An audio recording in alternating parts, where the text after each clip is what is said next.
Try these on. Look, you crazy mother. What were those objects in that newly declassified U.S. Navy footage that you just saw? Joining me now is Dr. Stephen Greer, founder of the UFO Disclosure Project. Dr. Greer, the Pentagon just declassified these videos, though they've been previously leaked. What's the explanation? What were those objects? Well, there are actually two. It's good seeing you again, Laura. I was on your show when you had a radio show years ago. Yes, I remember. There are two types of objects. One are classified aerospace devices. This is a letter from Ben Rich, Lockheed Skunk Works, that he wrote in 1986. And he describes there are two types. One are extraterrestrial vehicles. The other are advanced anti-grav, so-called U.S. classified projects. Now, the leak of this film actually happened back in 2017. And it's interesting because there's a documentary we've just released that's #1 on iTunes called Close Encounters of the Fifth Kind. Oh, my God. Oh, my God. The question is often asked, when will UFO disclosure happen? These lights, they keep coming together. The answer is, it has. The New York Times revealed the existence of a secret government program to investigate UFO sites. This is a very complicated story. I have put a briefing together for every president since Bill Clinton. Interplanetary war. Look at this. This is the next big thing that they want the public to be afraid of. This is a national security imperative. We must have American dominance in space. It's all a lie. The national security state. They want to establish a planetary government by spinning that this is a threat. One set of facts, two narratives. The threat isn't extraterrestrial. The threat is covert human. The Close Encounters of the Fifth Kind protocols, developed by Dr. Greer, is the most dangerous information he has released to the public. Human-initiated communication with extraterrestrials is possible. All of us are going to know the truth. This is our moment. We have the ability to change life for the better. Consciousness isn't limited by space and time. What I'm doing with CE5 is the foundation for the relationship between humans and these extraterrestrials. But the implications are absolutely profound. It shows consciousness does affect reality. A critical mass of people can shift an entire civilization. But the intelligence community don't want the public to know. They say, what's in it for me? It's easy. A new world, if you can take it. Oh, my God. That goes into the background on this leak, which actually was not a leak. Put these on. Hey, stay away from me. It was released by people who were part of what you often refer to, sort of an authoritarian transnational group that is trying to create a specter of some kind of threat from space, which actually does not exist.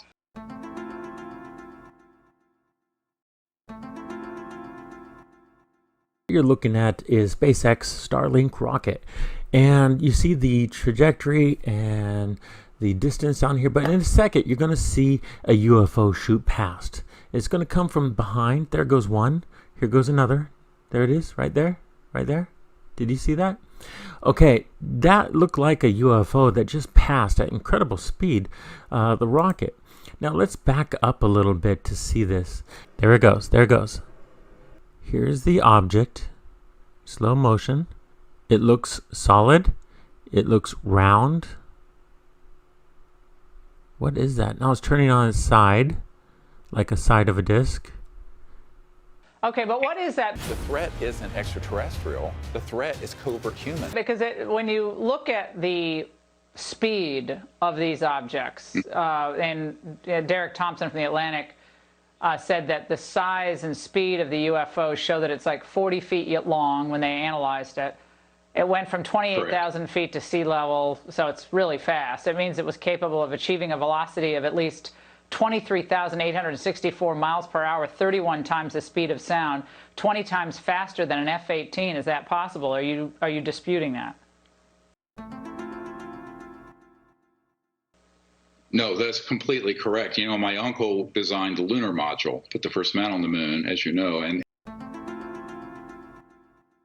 Can you dirty motherfucker. And so these sort of technologies have been classified for a very long time. There are a lot of people who pretend like there's not much known on this. And the tragedy is that these sort of technologies have been explored and discovered and would benefit the humanity greatly if they were disclosed. I'm giving you a choice. Either put on these glasses or start eating that trash can. But there are a lot of people who want to control the status quo who don't want that out. But yes, we have radar tracings, for example, in the Disclosure Project that trace these objects moving in excess of 200,000 kilometers an hour, much faster than this one. And so there's no question that these are legitimate, actual objects. The technology and physics behind them are actually quite well understood, but they have been sort of this whole thing has been hijacked. Gordon Cooper, who was one of the early astronauts, and I presented to the Federalist Society a number of years ago this problem that there is an anti-constitutional project that has kept this secret in defiance of many of the people in our government. When I briefed the CIA director and the head of the Defense Intelligence Agency, they tried to find out about this and were being denied access. So this is both a scientific and a policy constitutional crisis. Well, Dr. Greer, there's a lot to unpack there. It's wild. I think my kids and I watched it about, 50 times. Thank you for joining us. You probably want to see Close Encounters. If you look at Close Encounters of the Fifth Kind, this documentary, you're going to see amazing evidence about All right. We'll check it out. Thank you, Dr. Greer. Take a look. Put them on. The CEFAA, the Chilean government agency which investigates UFOs or unidentified aerial phenomenon, has declassified and released never-before-seen video from 2014 showing a mysterious flying object of which they suggest could have been a UFO. According to a press release from the agency, a Navy helicopter spotted the unidentifiable object while patrolling a coastal region near Santiago, Chile. The unknown object was seen flying at a constant speed, similar to that of the helicopter, and moving forward. The pilot tried several times to communicate with the object, but he received no reply. Air traffic control failed to detect any flying objects on radar. In 2 instances, the object ejected some type of gas or liquid with high thermal tracking. Captured on video, you can see a massive plume of material trailing behind the object. Moments later, a second ejection of the unspecified discharge. The flying object was visible for about 10 minutes before disappearing into the clouds without a trace. What could it be? Was it a UFO? Air Force photo analysts confirmed that the 3-dimensional object was real, with volume and showcased control in its movements. They established that there was no evidence of hoaxing or alteration of the video by any computer application in the editing and processing of the images.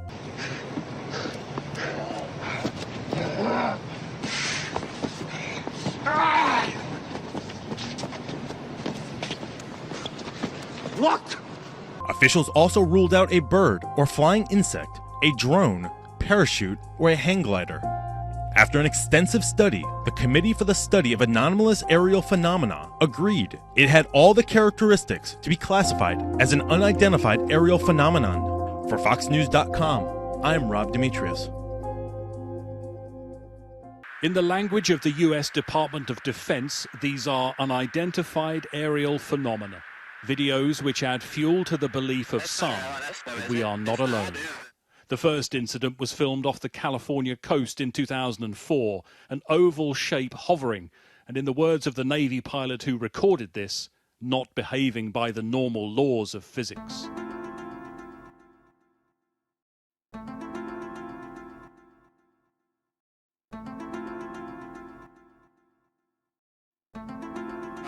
Is it? It's not. It is on us, dude. Well, if there's like anything, have a look on the In 2015, pilots flying off the east coast of America spotted this. They're all going against the wind. The wind's 120 knots from the west. Look at that thing, dude. Again, its speed and movement apparently astounding experienced aircrew. That is on us, dude. Well, if there's like anything, it's rotating. That same year, racing across the surface of the ocean, something that it took some skill to capture. Oh, go ahead! All of these videos have been leaked in the past, but the US government now confirms they are genuine. You dirty motherfucker! It was released by people who were part of what you often refer to, sort of an authoritarian transnational group that is trying to create a specter of some kind of threat from space, which actually does not exist. In a statement, the Department of Defense said it was releasing the videos in order to clear up any misconceptions by the public on whether or not the footage that's been circulating was real or whether or not there is more to the videos. The aerial phenomena observed in these videos, they say, remain characterized as unidentified. Those who've actually been to space are skeptical about what the videos reveal. These objects are probably some kind of secret military program, and what these pilots saw were real. They saw them, and they filmed and photographed them. And the Pentagon, I'm assuming, declassified them because there was a lot of speculation going out there. They had already been leaked, so why not come out and say, okay, these films are genuine, they do exist, but we don't know what they are. Now let's back up a little bit to see this. Pentagon, I'm assuming, declassified them because there was a lot of speculation going out there. They had already been leaked, so why not come out and say, okay, these films are genuine, they do exist, but we don't know what they are. You dirty motherfucker! Of course, the US has a long history of reported UFO sightings. This image, captured by a couple in Oregon in 1950, regarded as one of the most significant. They were certain this was a UFO. And the Nevada desert continues to attract those who believe, seriously or not, that Area 51 houses crashed alien spacecraft and their occupants. With the world gripped by more earthbound concerns right now, these videos will, for many, confirm what they've always believed. People who were part of what you often refer to, sort of an authoritarian transnational group that is trying to create a specter of some kind of threat from space, which actually does not exist. The truth is out there.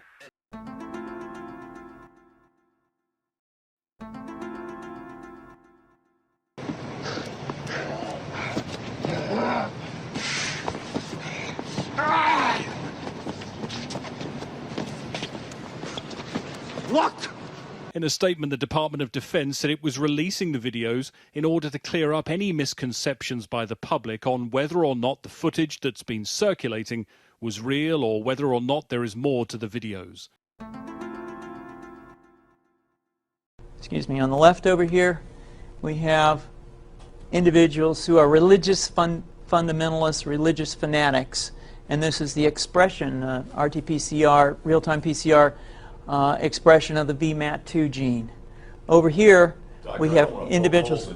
So let me complete. So over here, we have individuals who are not particularly fundamentalist, not particularly religious, and you can see there's a much reduced expression of this particular gene, the VMAT2 gene. Another evidence that supports our hypothesis for the development of this approach. Dr. Hammer, a molecular geneticist, claims he has identified the God gene in human DNA. It's called VMAT2, and its job is to release the feel-good chemicals in our body called dopamine and serotonin, which give us the experience of bliss. VMAT2 is the DNA gene of our pineal gland. What's the pineal gland? It's a gland about the size of a raisin located between our eyebrows and directly behind our eyes, right smack in the middle of our cranium. It's called a pineal gland because it resembles a tiny pine cone. This powerful gland is believed to be the seat of our soul and the gateway to the universe and higher realms. What you see here is by spreading this virus, we're going to eliminate individuals from donning on a bomb vest and going into a market and blowing up the market. So our hypothesis is that these are fanatical people, that they have overexpression of the VMAT2 gene, and that by vaccinating them against this, we'll eliminate this behavior. So we have some very, very remarkable data in this next slide. Here we have two brain scans. These are fMRIs. These are two different individuals with different levels of expression of VMAT2. On top is an individual who's a religious fanatic, an individual, and we've repeated this numerous times, that has high levels of VMAT2.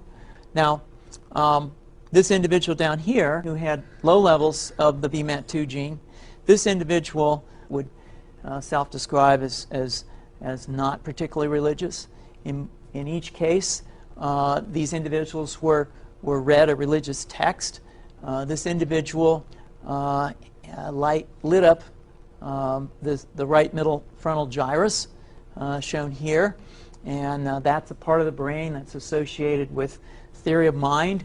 It's a part of the brain that has to do with intents and beliefs and desires. In contrast, in marked contrast, here's an individual who would not particularly self-describe as religious, and when they're read a religious text, what you see is that this part of the brain called the anterior insula lights up. This is a part of the brain that's associated with disgust or displeasure on hearing something. So you're suggesting I take a CT scan with me when I'm evaluating people to determine whether I put a bullet in their head? Because its structure is remarkably similar to our eyeballs, it's called the third eye, or the mind's eye. So the data that I'm presenting here supports the concept that we're proposing, and I think that we would not propose to do CT scans or fMRIs on individuals out in the hinterlands of Afghanistan. The virus would immunize against this VMAT2 gene, and that would have the effect that you see here, which is it's essentially to turn a fanatic into a normal person. It's essentially to turn a fanatic into a normal person.